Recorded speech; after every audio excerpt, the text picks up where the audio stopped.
Bienvenidos a Mensajes de Esperanza con el pastor Heisen Cordero. ¿Qué tal, queridos amigos? Qué bendición poder iniciar el día estudiando la Biblia, leyendo la palabra de Dios. Hoy reflexionaremos en el libro de Primera de Samuel, capítulo 13, versículo 14. La Biblia dice así: Entonces Samuel dijo a Saúl: Locamente has hecho. ¿No guardaste el mandamiento de Jehová tu Dios que él te había ordenado? Pues ahora Jehová hubiera confirmado tu reino sobre Israel para siempre. Agustín de Hipona decía que la paciencia es la compañera de la sabiduría. Y al leer el capítulo de hoy, podemos notar con claridad esta verdad. Saúl y su ejército estaban atemorizados por enfrentar a los filisteos, que eran como 30,000 carros, 6,000 hombres de a caballo y pueblo numeroso como la arena que está en la orilla del mar. Versículo 5. ¿Por qué tenían miedo los israelitas a tal punto de esconderse en cuevas, rocas y peñascos? Según el versículo 6, es simple, porque eran muy pocos, eran solamente 3,000 hombres, dice la Biblia, y la lógica humana, las ciencias matemáticas y hasta el sentido común indicaban que 3,000 hombres no tenían posibilidades con los más de 50,000 soldados filisteos. Pero había dos puntos más complejos, queridos amigos. Número 1, los israelitas no tenían armas. Solo Saúl y Jonatán tenían espadas, dice la Biblia. Y número 2, Samuel, el profeta, no llegó a tiempo como lo había indicado, 7 días. Estos dos problemas mermaban el reducido ejército de Saúl. Según el texto bíblico, los israelitas estaban desertando, los soldados.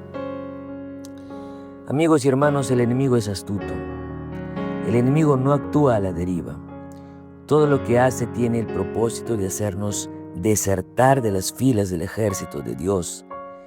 Él te desarma, pues sabe que con armas te defenderás y Él te va desapareciendo o va haciendo que tu vida se desarme poco a poco. Y Él va desapareciendo poco a poco los herreros de tu vida, a tal punto de que cuando quieras luchar no tendrás espada, sino un palo de madera para luchar contra la artillería pesada que el enemigo tiene y usa para destruirte. En el plano espiritual sucede lo mismo. Las armas que Dios nos ha provisto son la oración y el ayuno, el estudio de la Biblia y la testificación. Pero el enemigo va desarmándote poco a poco con el internet, con las redes sociales en demasía y muchas cosas más, para que cuando haya guerra, cuando tengas que enfrentar al enemigo, no tengas sino un palo de madera para enfrentarlo, para enfrentar los rudos ataques de tanques y misiles que el enemigo te tiene preparado para atacarte. ¿Qué te parece? Finalmente, el otro problema era la impaciencia de Saúl al no ver llegar a Samuel. El profeta había dicho que regresaría o que llegaría al campamento de batalla a los 7 días, pero no fue así.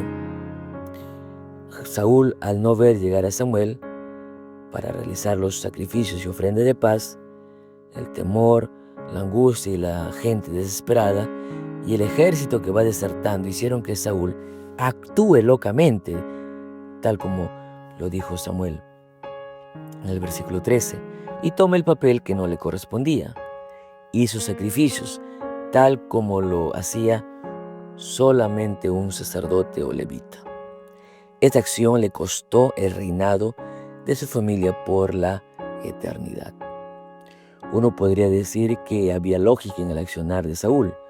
Tuvo buenas intenciones y ameritaba una respuesta pronta ante la tardanza del profeta Samuel. Pero no había excusas, amigos. Y es que no hay excusas para explicar la desobediencia a la palabra de Dios. Saúl sabía muy bien que esa tarea, la de sacrificar o ofrecer ofrendas de paz, solo le correspondía a los levitas o a los sacerdotes. Todo israelita lo sabía. Sin embargo, Saúl creía que podía, como rey, hacer lo que bien le parecía, y ese fue el error. Su impaciencia lo llevó a perder el privilegio de tener en su descendencia a los futuros reyes de Israel. Amigos y hermanos, hoy es un buen día para recordar que la paciencia es la compañera de la sabiduría. Que tengas un feliz día, no te olvides, sea un mensajero de esperanza, comparte esperanza, comparte salvación. Abrazos.